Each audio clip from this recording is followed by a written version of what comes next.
নতুন চৰকাৰে প্ৰতিজন মিনিষ্টাৰক গাৰ্জেন মিনিষ্টাৰ হিচাপে দুটা ডিষ্ট্ৰিক্ট দিছে।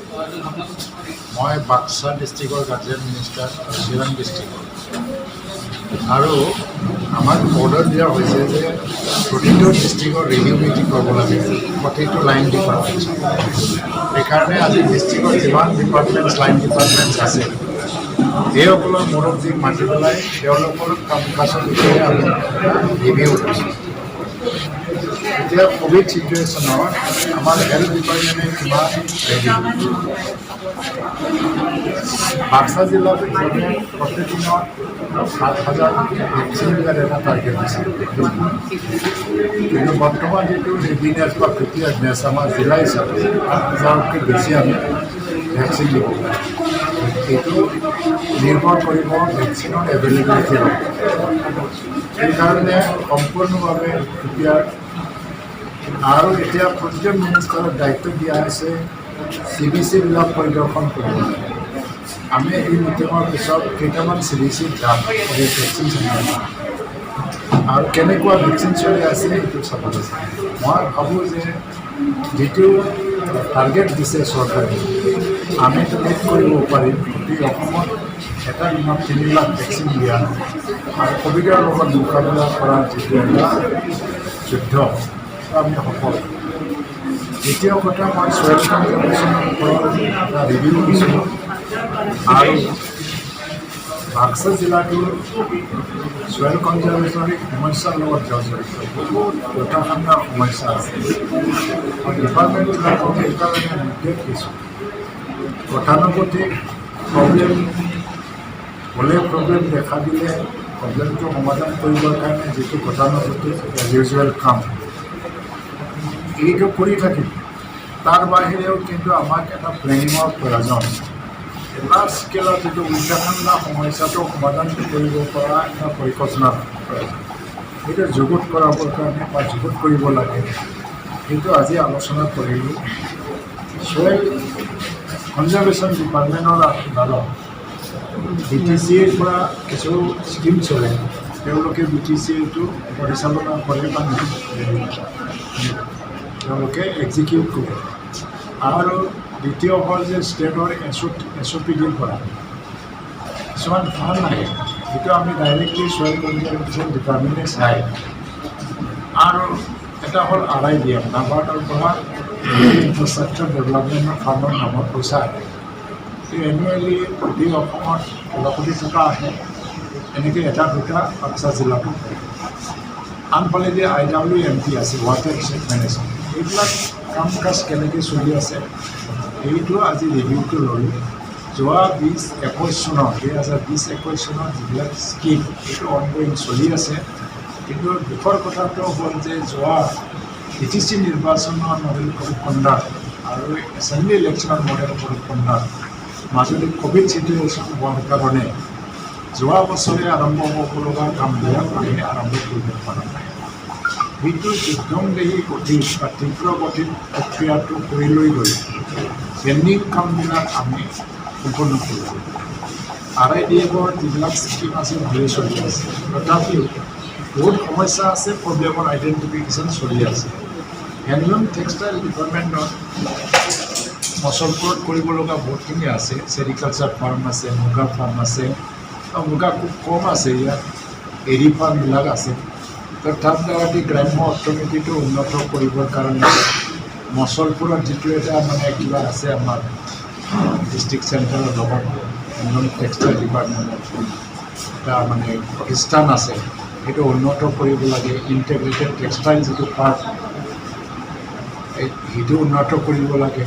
আৰু এইটো অৰ্থনৈতিকভাৱে ভাইবল কৰিবৰ কাৰণে কি কি পৰিকল্পনা লোৱাটো দৰকাৰ সেইবিলাক আমি আলোচনা কৰিছোঁ।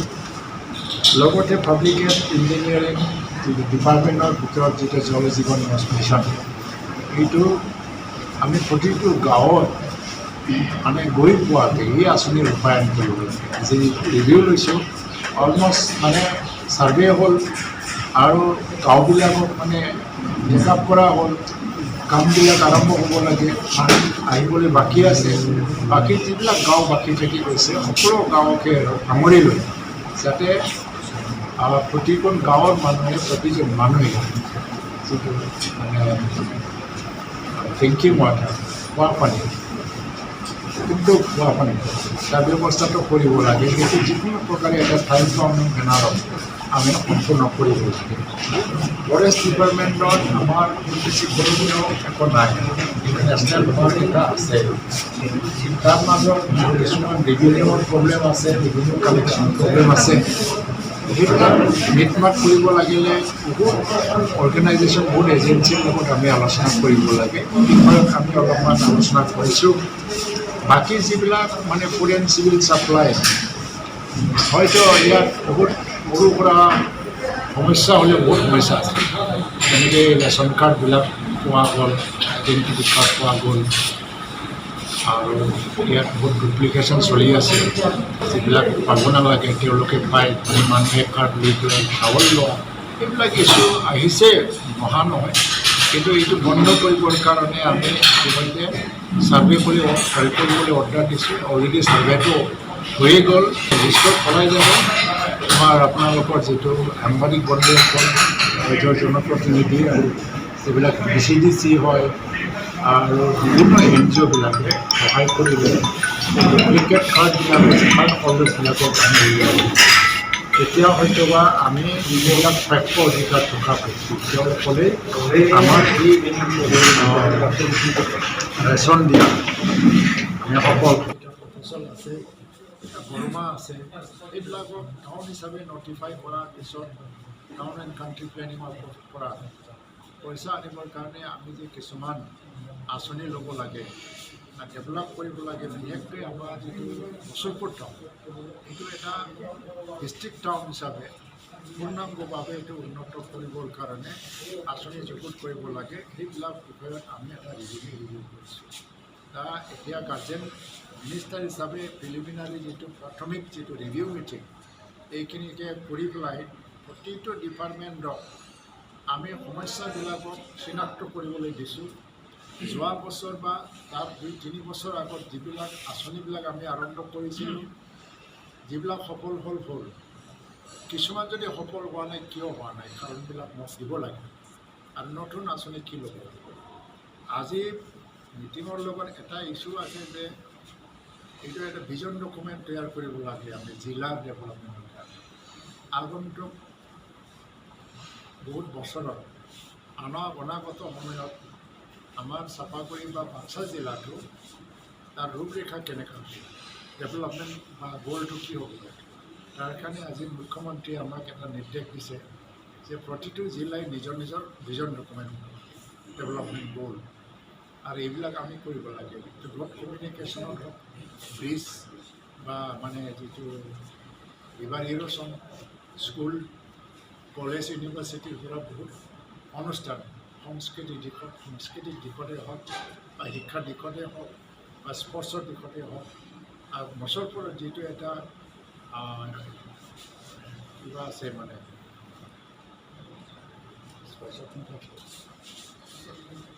ষ্টেডিয়াম, এই ষ্টেডিয়ামটো আমি ইণ্টিগ্ৰেটেড এটা স্পৰ্টছ মানে চেণ্টাৰ এনেকৈ বনাব পাৰিম নেকি, তাৰ ওপৰতো আমি আলোচনা কৰিছোঁ। তাৰ কাৰণে আমি প্ৰক্ৰিয়াটো আৰম্ভ কৰিম। তাত মানে এইখিনি বিষয়ৰ ওপৰতে ৰিভিউ মিটিংটো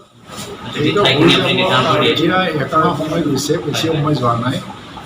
আৰু নতুন চৰকাৰ, নতুন মিনিষ্টাৰ হিচাপে আজি মুখ্যমন্ত্ৰীয়ে আমাক কিছুমান নিৰ্দিষ্ট কাম দিছে, যাৰ বাবে আমি সমষ্টিৰ বাহিৰত বেছিকৈ বাকী জিলা বা বাকী অসমৰ ঠাইবিলাকক বুজিব লাগে। আৰু যিবিলাক মোক লগ পোৱা নোপোৱাৰ কথা, এইটো স্বাভাৱিকভাৱে জনগণৰ ৰাইজে ক'ব, কাৰণ তেওঁলোকৰ অধিকাৰ আছে। কিন্তু এইবিলাক অভিযোগ বেছি সময় নাই আৰু কিছু সময় মোক দিয়ক, হ'ব। আৰু এতিয়া যিবিলাক দৰখাস্তত মোক দিব লাগে, মই দৰখাস্ত লৈ আছোঁ, ছিগনেচাৰ দিয়াৰ কোনো অসুবিধা নাই। আৰু মই আপোনালোকে জানে নে নাই, মিনিষ্টাৰ হোৱাৰ পিছত মই এইখন জিলা কমেও 3বাৰ আহিছোঁ আৰু প্ৰত্যেক এৰিয়া ঘূৰিলোঁ। কিন্তু প্ৰতিজন মানুহৰ ঘৰত গৈ পেলাই মই লগ ধৰিব নোৱাৰোঁ, সেইটো বেলেগ কথা। সেইকাৰণে এইবিলাক অভিযোগ আহিছে, ভালেই কথা, ময়ে জানো। আৰু মোক এনেকৈ অভিযোগ দিয়াই ভাল, কাৰণ প্ৰশংসা কৰি থাকি লাভ নাই গড় হিচাপত বেছি হৈছে এই জিলাত এক মাহত মই চাৰিবাৰে এতিয়া স্থায়ী অফিচ হ'ব আমাৰ মুছলপুৰ পাবলৈ গৈ আছোঁ এতিয়া মোক দৰখাস্ত দিব লগা যিকোনো মানুহ দৰখাস্ত দিবলৈ ঠাইৰ অভাৱ তাতে দিব লাগিব মই থাকক নাথাকক মোৰ মানুহ